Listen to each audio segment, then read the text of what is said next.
और जैसे ही वो पीछे हटता है उसको रियलाइज होता है मेरे पीछे कोई तो बैठा हुआ है। सफेद कलर के उसके लंबे लंबे बाल है और बिल्कुल काला चेहरा, मतलब सिर्फ आंखें और दांत दिख रहे हैं और कुछ नजर नहीं आ रहा। बहुत भयानक चेहरा इसको दिखता है। देखिए कोई पेड़ को पकड़ रहा है और पकड़ के इंटेंशनली पेड़ को बहुत तेज हिला रहा है। लेकिन शुभम को रियलाइज हो रहा है किसी ने मेरा पैर पकड़ लिया, कोई मेरे को खींच रहा है। शुभम के अंदर पूरा साया अच्छे से मतलब आ जाता है सामने।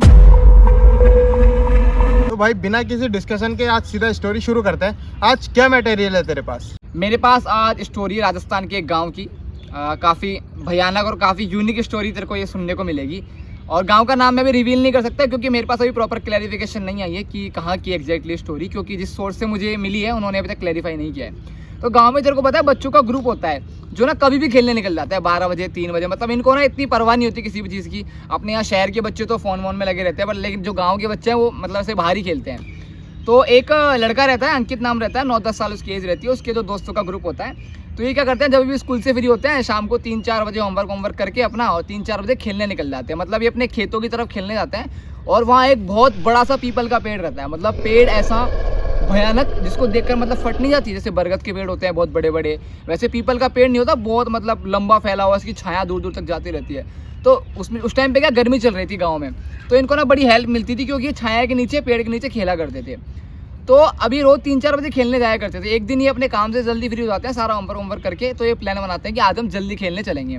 और 12-1 बजे होते हैं और उस पेड़ के बारे में मतलब ऐसा बोलते थे लोग गांव के कि यार बच्चों को मना करते थे कि तुम लोग यहाँ मत जाओ बार बार, यहाँ पे दिक्कत है, कुछ तुमको प्रॉब्लम हो जाएगी कल को, तो फिर कौन होगा तुम्हारा जो जिम्मेदारी लेने वाला। लेकिन बच्चे तुम्हें पता है किसकी मानते हैं, सारे शरारती होते हैं। तो ये एक दिन प्लान बनाते हैं कि आज हम जल्दी खेलने निकलेंगे 12-1 बजे, ठीक है।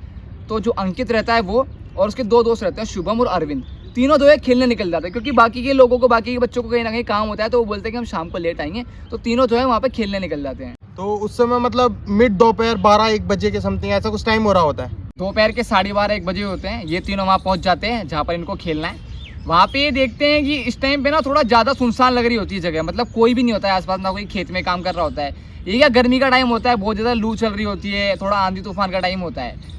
और वो जो एरिया रहता है बिल्कुल ऐसा रहता है बंजर खेतों के बीच में एक अकेला पीपल का पेड़ है, और इतना भयानक पेड़ है मैं पहले डिस्क्राइब कर चुका हूँ। अब ये तीनों का प्लान बनाते हैं क्योंकि पेड़ के बारे में ऑलरेडी र्यूमर्स फैले हुए हैं कि इस पेड़ पे कोई छलावा रहता है। वहाँ के बुजुर्ग लोग ऐसा बोला करते थे, तभी इनको वहाँ पे जाने के लिए मना किया जाता था। तो ये सोचते हैं कि बाकी ये लोग अभी आने वाले हैं थोड़ी देर में, तो ये तीनों ना प्लान बनाते हैं कि हम पेड़ पे छिप जाएंगे और जैसे ही वो लोग आएंगे इनको हम डराएंगे और उनके रिएक्शन नोटिस करेंगे। मतलब प्रैंक टाइप में ये ऐसा प्लान बना लेते हैं। तो ये तीनों पेड़ के ऊपर जाते हैं और वहाँ पे छिप जाते हैं क्योंकि धूप भी बहुत रहती है, तो इनको छाया की छाया मिल जाती है। ये मस्त अपने पेड़ पे बैठे होते हैं, उनका इंतजार कर रहे होते हैं। थोड़ा टाइम बीतता है, देखते हैं अभी तक कोई आया नहीं। तो क्या होता है, जो 2 दोस्त रहते हैं अंकित के अलावा, शुभम और अरविंद, इनको ना प्यास लग जाती है। अब जो पेड़ के 2 के छोड़ के एक कुआं रहता है जहाँ पर मतलब जब ये खेलते थे तो उनको प्यास लगती थी, तो ये कुएं पे पानी पीने चले जाते थे। तो ये बोलते हैं शुभम को, अंकित को बोलते हैं शुभम और अरविंद की अंकित प्यास लग रही, चल पानी पीने चलते हैं। तो अंकित बोलते हैं यार नहीं, मेरे को प्यास नहीं लग रही है, तुम लोग जाके पी के आ जाओ, मैं यहीं बैठा हूँ मस्त छाया में आराम से। तो शुभम और अरविंद जो है पेड़ से उतर के और पानी पीने चले जाते हैं। अंकित अकेला बैठा रहता है। और मैंने जैसे कि आपको बताया गर्मी का टाइम चल रहा होता है। राजस्थान के अंदर क्या होता है गर्मियों में, बेसिकली गाँव में, तो क्या बवंडर मतलब ऐसे बहुत घूमते हुए आते हैं। बवंडर आप समझ गए होंगे, ऐसा कि ऐसा घूमते घूमते आता है, ठीक है। बहुत सारा अपने साथ मिट्टी विट्टी कवर करके, समझ गए होंगे आप, जो गर्मियों के अंदर दिख जाता है आपको हर जगह। गाँव में ये बेसिकली बहुत ज़्यादा होता है। तो अंकित नोटिस कर रहा है कि एक बवंडर ऐसे घूमते हुए बहुत स्पीड से पीपल के पेड़ की तरफ आ रहा है। बट ना उस वक्त उसको ऐसा सरप्राइज नहीं हो रहा क्योंकि गांव में ये चीज़ होना बिल्कुल नॉर्मल है, ठीक है। तो जब वो जैसे जैसे बवंडर पेड़ के पास आता है उसकी स्पीड तेज होती है और जैसे ही वो पेड़ से आके टकराता है बवंडर, तो पेड़ ना मूवमेंट करना शुरू कर देता है। मतलब कि पेड़ ऐसा हिलना शुरू कर देता है, हवा चलने लग जाती है, बहुत तेज पत्तियाँ हिलने लग जाती है। तो अंकित की आँख में ना एक तिनका चले जाता है। तो अंकित जैसे उस तिनके को निकालने के लिए आँख को थोड़ा ऐसे मसलता है, ऐसा करता है जैसे, और यूँ करके वो जैसे ही देखता है उसकी आँखें उस वक्त फटी की फटी रह जाती है। वो देखता है उसके जस्ट सामने वाली डाली पे एक आदमी बैठा हुआ है, बिल्कुल साए टाइप का आदमी है, सफ़ेद कलर के उसके लंबे लंबे बाल है और बिल्कुल काला चेहरा, मतलब सिर्फ आंखें और दांत दिख रहे हैं और कुछ नज़र नहीं आ रहा। बहुत भयानक चेहरा इसको दिखता है और ये इतना डर जाता है, इसका पैर स्लिप हो जाता है और ये सीधा ज़मीन पे जाके गिरता है और ये बेहोश।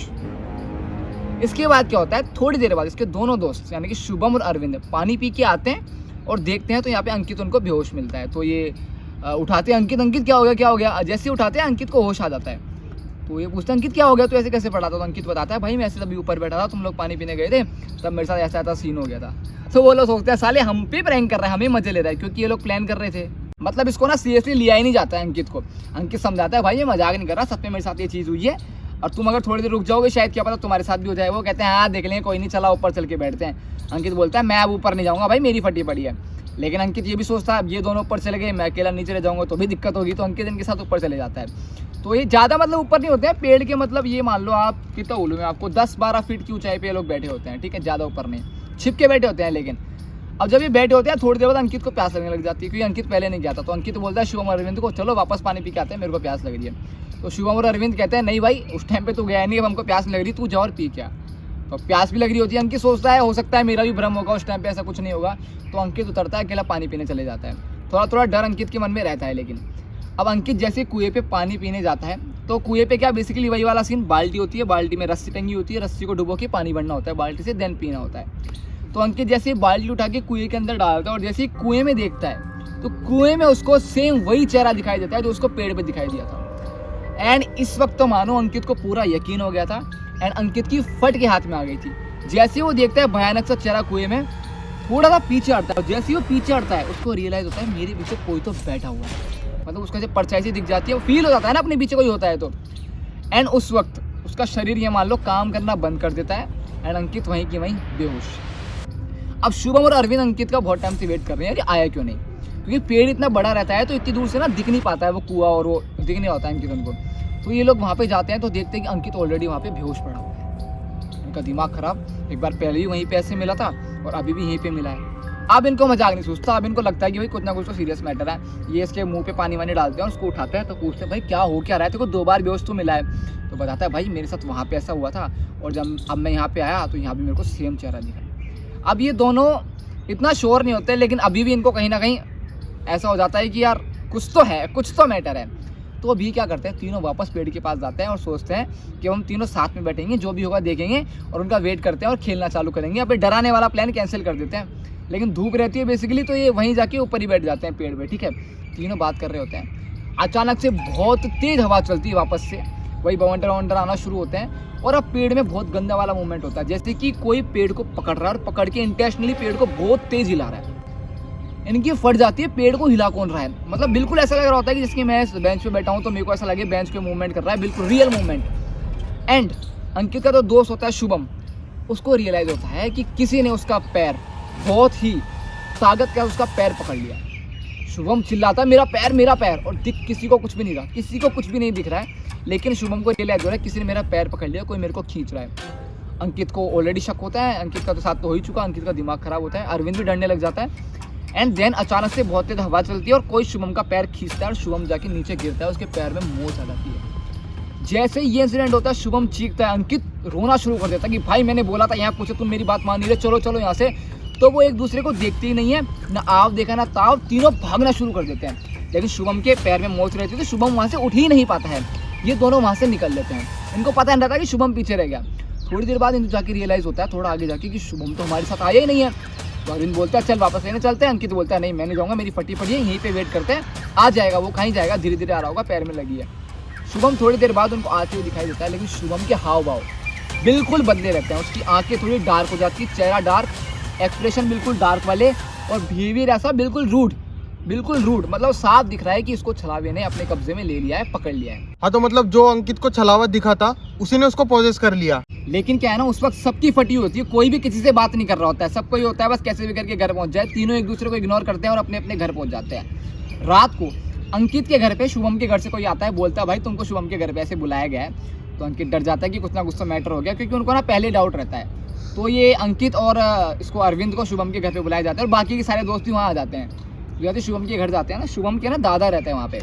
तो शुभम के दादा पूछता है कहाँ गए थे आज तुम तीनों, कहाँ गए थे। तो अंकित डरते डरते बताता है दादा वहीं हम जहाँ रोज़ खेलने जाते हैं पेड़ के नीचे। तो दादा उस पर गुस्सा कर देते हैं कि मैंने तुमको कितनी बार मना किया हुआ है कि उस पेड़ के पास खेलने मत जाया करो, तुम देख लो ये नतीजा ये होता है शुभम बहुत ज़्यादा सुपर नेचुरल एक्टिविटीज़ करके ऐसा बिहेवियर करता है कि ये जो है पॉजिटिव है, पॉजेस्ड है, ठीक है। उस छलावे से शुभम की आंखें चढ़ी हुई है, किसी से सबसे बदतमीजी से बात कर रहा है, किसी से ढंग से बात नहीं कर रहा है और बिल्कुल ऐसे बिहेव कर रहा है, बिल्कुल रूड, मतलब आंखों से दिख रहा है कि ये किसी ना किसी चीज़ से पॉजेस्ड है। तो अब सब डर जाते हैं भाई क्या किया जाए।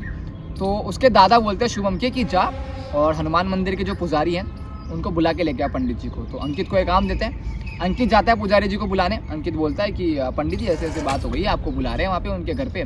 अब सब लोग जानते हैं, गाँव में पता है एक दूसरे की फैमिली को, पंडित जी समझ जाते हैं कि कहाँ जाना है, ठीक है। अब उनको कुछ काम वाम होता है मंदिर का, सफाई वफाई का, वो काम निपटाते हैं। और काम निपटाने के बाद पंडित जी वहाँ पे आते हैं अंकित के साथ में, और बाकी अरविंद रहता है साथ में, ठीक है। आने के बाद पंडित जी देख के समझ जाते हैं कि भाई शुभम को किसी ना किसी ने पॉजेस कर रखा है, किसी आत्मा का साया इसके अंदर है। तो ये पंडित जी बोलते हैं कि ऐसे नहीं निकलेगा, थोड़ा मुझे काम वाम करना पड़ेगा, थोड़ा तंत्र मंत्र फेंकने पड़ेंगे। तो पंडित जी पूरी अपनी सामग्री बनवाते हैं तंत्र मंत्र की, एक पूरा छोटा सा हवन लगवाते हैं ऐसा करके। एंड गाँव के सब लोग आ जाते हैं, भीड़ हो जाती है, पता है यहाँ पे कुछ होने वाला है, ठीक है। एंड शुभम को जो है सामने बैठा लिया जाता है। जैसे तंत्र मंत्र की सारी क्रिया शुरू होती है, सारे गाँव वाले मतलब बहुत ज़्यादा एक्साइटेड होते हैं कि अब क्या होने वाला है, ठीक है। एंड पंडित जी जो है सवाल पूछना शुरू करते हैं उससे। तो शुभम जैसे मंत्र तो पढ़ते हैं, शुभम के अंदर पूरा साया अच्छे से मतलब आ जाता है सामने। पंडित जी को साफ साफ दिख रहा होता है कौन है, ठीक है। तो पूछते हैं कि क्यों पकड़ रखा है तूने उस लड़के को। तो कुछ नहीं बोलता है, वो हंसता है पहले। कहते हैं कि देख तुझे बोलना तो पड़ेगा, सब सच बताना पड़ेगा, और उस लड़के को छोड़ के भी जाना पड़ेगा। तो जितना जल्दी हो सकता है तो तू बोल दे। और सिर्फ मुस्कुराता रहता है, कुछ नहीं बोलता है, मतलब एटीट्यूड रहता है उसके चेहरे पे, बिल्कुल स्माइल देखी है। तो पंडित जी को थोड़ा सा गुस्सा आता है। अब ये हनुमान जी के सिद्ध, हनुमान जी को मतलब सिद्ध तो क्या कर रखा होता है, बहुत मानते हैं हनुमान जी को ये। तो ये भभूत उठाते हैं, अपने हनुमान जी का नाम लेते हैं और उसके ऊपर फेंकते हैं। जैसे ही फेंकते हैं शुभम को गुस्सा आने लगता है। तुमको क्या लगता है तुम निकाल दोगे मेरे को ये सब करके? तुम मेरे को नहीं निकाल पाओगे, ठीक है। वो छलावा बोलता है उसके अंदर से, बिल्कुल प्रॉपर भारी आवाज़ में। सब गाँव वालों ने सुनी है, पूरा इंसिडेंट सामने देखा है। तो पंडित जी बोलते हैं बेटा निकालूंगा तो सही मैं तेरे को, इससे पहले मैं तेरे साथ कुछ बुरा करूँ। बेटर है तो खुद ही बता दे तू है कौन और क्यों पकड़ रखा है। तो उसको भी डर लगने लग जाता है, क्योंकि यार इतना बड़ा सिद्ध इंसान है। तो वो कहता है कि मैं ना उस पीपल के पेड़ में पिछले 100 सालों से रह रहा हूँ। बेसिकली आपको पता है जो स्पिरिट्स रहती है ना, ये पेड़ों में बहुत ज़्यादा रहती है। कोई भी बड़ा सा पीपल का बरगद का पेड़ मिलेगा ना, तो उसके अंदर ऐसा 90% तो होता है कि इसके अंदर कोई ना कोई स्पिरिट रहती है। तो वही कहता है कि मैं 100 सालों से इस पेड़ के अंदर रहता हूँ, और ये बच्चे रोज़ वहाँ पे खेलने आते हैं और रोज़ मेरे को डिस्टर्ब करते हैं, ठीक है। मैं सोता रहता हूँ और ये लोग आते हैं, खेलते हैं, बहुत शोर करते हैं। मैंने बहुत बार इनको डरा के धमका के वहाँ से भगाने की कोशिश की, लेकिन ये लोग वहाँ से भागते ही नहीं हैं। तो आज मैंने इस लड़के को पकड़ लिया कि आज जो भी होगा देखा जाएगा, करते हैं। तो ये सारा मैटर होता है। तो उसके बाद जो है पंडित जी अपना तंत्र मंत्र करते हैं, तंत्र मंत्र करके उसके अंदर से साया निकालते हैं, उसको बोलते हैं पेड़ पे छोड़, तू जो है इस गांव में मत दिख जाना। मतलब पॉजिटिव तो उसको कर रखा था, वो तो बाहर निकाल देते हैं और पेड़ से भी दूर भेज देते हैं। उसके बाद सारा समाधान होता है, पूजा वूजा की जाती है पेड़ के पास में, और पेड़ पे थोड़े धागे वागे बांधे जाते हैं। तो वही पूजा वूजा होने के बाद पूरे गाँव में शांति हो जाती है, और अब बच्चों को फुल इजाज़त होती है कि तुम जाओ वहाँ पे खेलो, कोई दिक्कत वाली बात नहीं है। तो मतलब पूरी स्टोरी का जो है मेन मॉरल यही है कि जो पेड़ वेड़ होते हैं ना, वहाँ पे थोड़ी दोपहर के टाइम पे नहीं जाना चाहिए। स्पेशली जो बरगद का पेड़ होता है और अपना जो पीपल का पेड़ होता है, वहाँ पे नहीं जाना चाहिए। और ये बिल्कुल रियल स्टोरी है, सारे गांव वालों ने प्रत्यक्ष घटना अपनी आंखों के सामने देखी है। मज़ा आ गया भाई, लिटरली स्टोरी तो काफ़ी अमेजिंग थी यार। और अगर आप लोगों को ऐसी और स्टोरियाँ सुननी है तो हमारे चैनल को सब्सक्राइब कर लो, और अगर आपके भी पास कोई स्टोरी है तो कमेंट में बता दो ज़रूर।